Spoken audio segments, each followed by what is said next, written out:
परं ब्रह्म परं धामं पवित्रं परमं भवान् पुरुषं शाश्वतं दिव्यम् आदिदेवम् अजं विभुम्।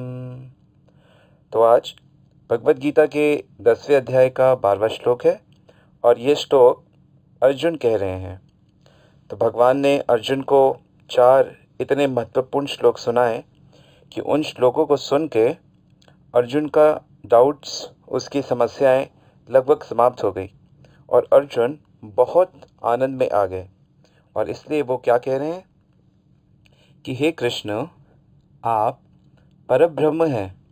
आप का ये जो देह है ये परम धाम है। आप महान हैं, परम पवित्र हैं, आप शाश्वत हैं, दिव्य पुरुष हैं आप, और आदिदेव भी आप हैं। और मैं जान गया कि आप अजन्मा हैं, सर्वव्यापक हैं। ऐसा सब ऋषिगण कहते हैं और मैंने भी इसे स्वीकार कर लिया है। तो अर्जुन, जो उस समय के वर्ल्ड चैंपियन हैं तीर चलाने में, लड़ाई करने में, अर्जुन को कोई भी हरा नहीं सकता है। दिखने में भी अर्जुन बहुत सुंदर है, बहुत हैंडसम है। इतने हैंडसम है कि जब वो स्वर्ग में जाते हैं तो परम देव कन्या उर्वशी उनसे आकर्षित हो जाती है, लेकिन अर्जुन उससे आकर्षित नहीं होते। इतने मन को नियंत्रित रखने वाले परफेक्ट कैरेक्टर, परफेक्ट जेंटलमैन है अर्जुन। और अर्जुन शब्द का अर्थ भी वही यही होता है। जो व्यक्ति बहुत सभ्य है उसे अर्जुन कहा जाता है। The most cultured person is known as Arjun. तो वो अर्जुन कह रहे हैं कि हे कृष्ण, आप मेरे दोस्त हैं, मैं इस बात को समझ गया, लेकिन आपके असली रहस्य को आज आपने मुझे बताया, जिससे मुझे बहुत आनंद हो रहा है। तो अर्जुन क्या समझा? अर्जुन ने पूछा था किम ब्रह्म, कि ब्रह्म क्या होता है। तब पीछे भगवान ने बताया था अक्षरम परमम ब्रह्म, 8वें अध्याय का 3रा श्लोक, कि अक्षर है परब्रह्म जो कभी नष्ट नहीं होता। लेकिन मैं समझ गया कृष्ण कि आप ही वह परम ब्रह्म हैं, परब्रह्म परम धाम आप ही हो।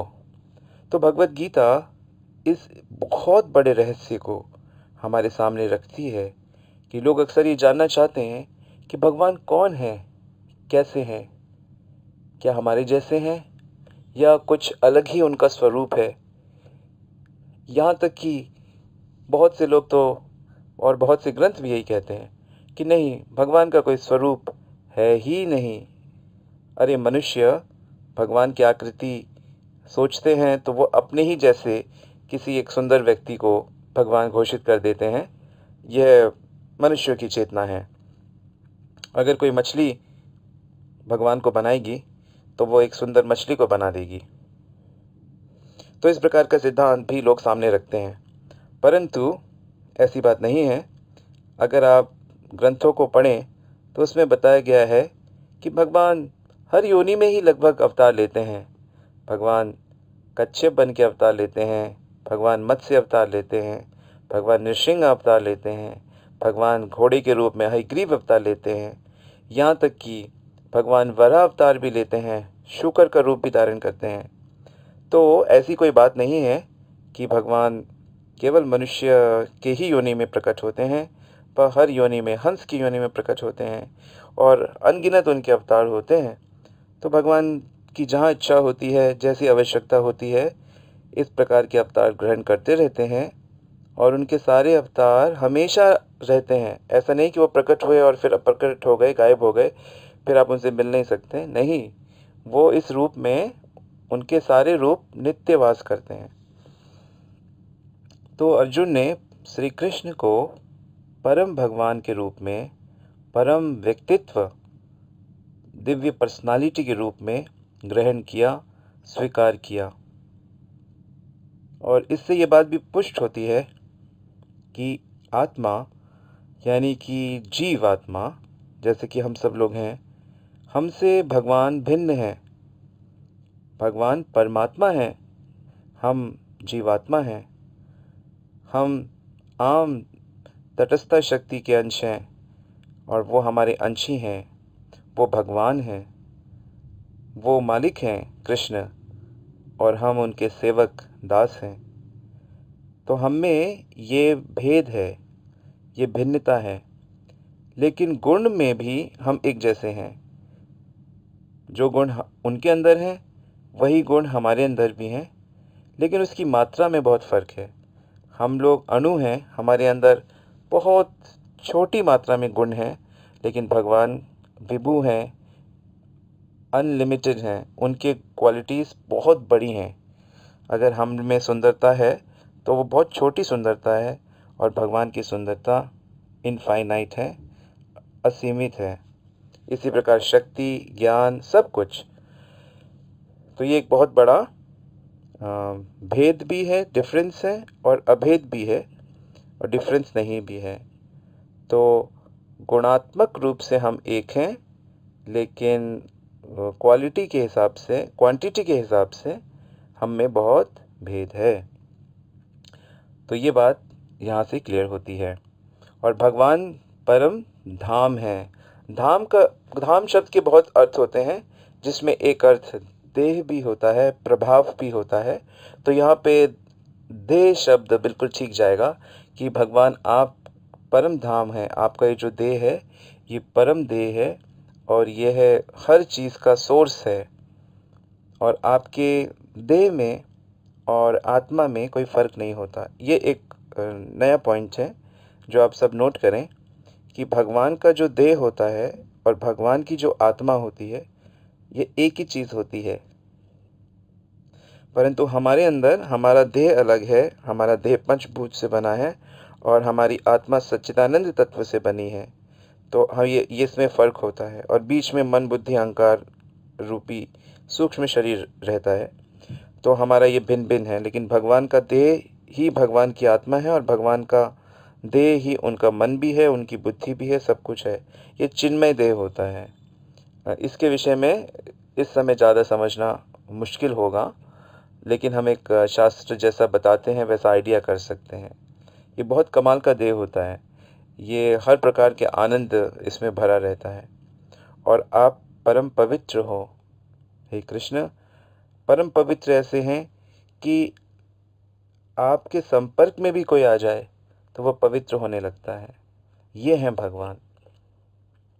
भगवान के नाम में और भगवान में भी फ़र्क नहीं होता। जैसे उनके देह में और आत्मा में फ़र्क नहीं होता, ऐसे ही भगवान के नाम में और भगवान में फ़र्क नहीं होता। इसलिए जो मनुष्य भगवान का नाम जप करेगा, जो मनुष्य हमेशा मन में भी, वाणी से भी, सोते समय भी, चलते समय भी, कुछ भी करते समय भी यदि बोल सकता है तो बहुत सुंदर बात है, और नहीं बोल सकता तो मन मन में भी यदि वे बोले, तो भगवान का नाम और भगवान में भेद नहीं होता, तो वो पवित्र करने लगता है। चैतन्य महाप्रभु शिक्षाष्टकम के पहले ही श्लोक में कहते हैं, चेतो दर्पण मार्जनम भव महादावाग्नि निर्वापणम, कि ये जो भगवान का नाम है, मनुष्य जो इस संसार में जल रहे हैं, परेशान हो रहे हैं, लड़ रहे हैं, डिप्रेशन में आ रहे हैं, किसी के आने जाने से दुखी हो रहे हैं, बहुत समस्या में है, मतलब जल रहे हैं। एक जैसे जंगल की आग में सब कुछ झुलस जाता है, तो इस माया के संसार में हर कोई झुलस रहा है, परेशान है। लेकिन महाप्रभु कहते हैं, लेकिन भगवान का नाम लेने से ये सब ठंडा हो जाता है, ये बारिश हो जाती है, सारी जंगल की आग ख़त्म हो जाती है, पवित्र कर देती है। काम, क्रोध, लोभ, मोह, ईर्ष्या, द्वेष, घमंड, ये जितनी भी नेगेटिव एनर्जीज़ हैं, ये जितने भी हृदय के दोष हैं, दुश्मन हैं ये जो हमारे, ये सब नष्ट हो जाते हैं। शास्त्र कहता है जैसे शेर की दहाड़ने से पेड़ में बैठे जितने पक्षी हैं वो सारे फर करके उड़ जाते हैं, वैसे ही भगवान का नाम लेने से मन के अंदर जितने भी बुरे संस्कार हैं वह सब की सब उस हमारे शरीर रूपी वृक्ष को छोड़ के भाग जाती हैं। तो कितना सरल है भगवान का नाम लेना। हरे कृष्णा कृष्ण कृष्ण हरे हरे, हरे राम राम राम हरे हरे। बहुत सुंदर है, बहुत पवित्र है। और आप परम सत्य हो, आप परम, आपसे ऊपर कोई दूसरा सच है ही नहीं। और आपने भी खुद यही बात कही है, मतः परतरम नान्यत किंचित अस्ति धनंजय। हे अर्जुन, मुझसे बड़ा कोई सच नहीं है, यानी सच्चाई में जीना है तो मेरे साथ जीना होगा, और क्योंकि मैं तुम्हारा ही हूँ। तो श्रील प्रभुपाद बताते हैं कि यदि कोई व्यक्ति भगवान श्री कृष्ण को परम पुरुष के रूप में स्वीकार करता है, जैसे बड़े बड़े ऋषियों ने भी किया है, अर्जुन भी कर रहे हैं, तो ये संभव तभी है जब मनुष्य भगवान की भक्ति करे। जब हम भगवान की भक्ति करेंगे तो ये सब तथ्य, ये सब प्रिंसिपल्स हम बड़ी आसानी से समझ सकते हैं, और हमारा मन माया को पार कर जाएगा, क्योंकि हम भगवान की शरण में चले जाएंगे। बड़े बड़े देवता, चाहे इंद्र हो, चंद्र हो, वरुण हो, या बड़े बड़े पावरफुल जीवात्माएं हैं जो बड़ी बड़ी शक्तियों को हासिल करती हैं, वह सब भी माया के नियंत्रण में आ जाती हैं। वह सब भी अपने को भगवान से स्वतंत्र मानने लगती हैं, अपने को भगवान से अधिक पावरफुल मानने लगती हैं। यहाँ तक हो जाता है कि भगवान को रिजेक्ट कर देते हैं कि नहीं, कोई पावर है ही नहीं। इंद्र ने ऐसा किया। कितने सारे असुर तो इसीलिए हैं, असुर भी वही होते हैं जो भगवान को नहीं मानते हैं। और बड़े बड़े ब्रह्मा जी तक को कन्फ्यूजन हो गया, उन्होंने भी कृष्ण को स्वीकार नहीं किया। लेकिन फिर कृष्ण ने आके उनकी आंखें खोली, कृष्ण ने आके इंद्र की आंखें खोली। तो इस प्रकार माया की ऐसी शक्ति है, लेकिन भक्ति करने से माया छिप जाती है। भक्ति करने से माया के भक्ति के दो पुत्र हैं, ज्ञान और वैराग्य। यदि आप भगवान कृष्ण की भक्ति करेंगे तो आपके अंदर स्वतः ज्ञान का उद्बोधन होगा, ज्ञान प्रकट होगा, और स्वतः ही आपको उन चीज़ों से विरक्ति हो जाएगी जो चीज़ें आपको भगवान की तरफ नहीं ले जा रही। तो ज्ञान और वैराग्य भक्ति के पुत्र माने गए हैं भागवत में। और ये ज्ञान आता कैसे है? ये परंपरा से आता है। तो एक शिष्य अपने गुरु से, अपने टीचर से ये सब चीज़ें सीखता है, और उस टीचर ने अपने टीचर से सीखा है। तो इस प्रकार एक से दूसरा सीखते हैं, दूसरे से तीसरे सीखते हैं, और उनका आपस में गुरु शिष्य का संबंध होता है, जिसमें शिष्य गुरु की आज्ञाओं का पालन करता है और गुरु अपने शिष्य को भगवान की भक्ति में नियोजित करते हैं। उनका लोक परलोक सब कुछ सुधार देते हैं और जीवन में शांति और आनंद की प्राप्ति होती है। और यह अर्जुन ने भगवान को परम पुरुष रूप में स्वीकार किया है। तो भगवान एक बहुत ही डिवाइन पर्सनालिटी हैं, और यदि भगवान के बारे में अधिक जानना है तो आपको भागवत पढ़ना पड़ेगा, गोस्वामियों के ग्रंथ पढ़ने पड़ेंगे, जिसमें भगवान की पर्सनालिटी सामने आती है कि वो कैसे अपने भक्तों के साथ डील करते हैं। भगवान के अंदर सभी रस हैं, इसलिए भगवान का एक नाम रसो वैसे भी है। रसो वैसे, हर प्रकार के रस का जो आस्वादन करते हैं और हर प्रकार के रस का जो आस्वादन कराते हैं। तो भगवान के साथ जो भी उनके भक्त होते हैं तो वो अलग अलग उनके साथ रसों का आदान प्रदान करते हैं। यदि वो किसी के साथ लड़ाई कर रहे हैं, वीर रस का आस्वादन कर रहे हैं, तो वो शबरी के बेर भी खा रहे हैं।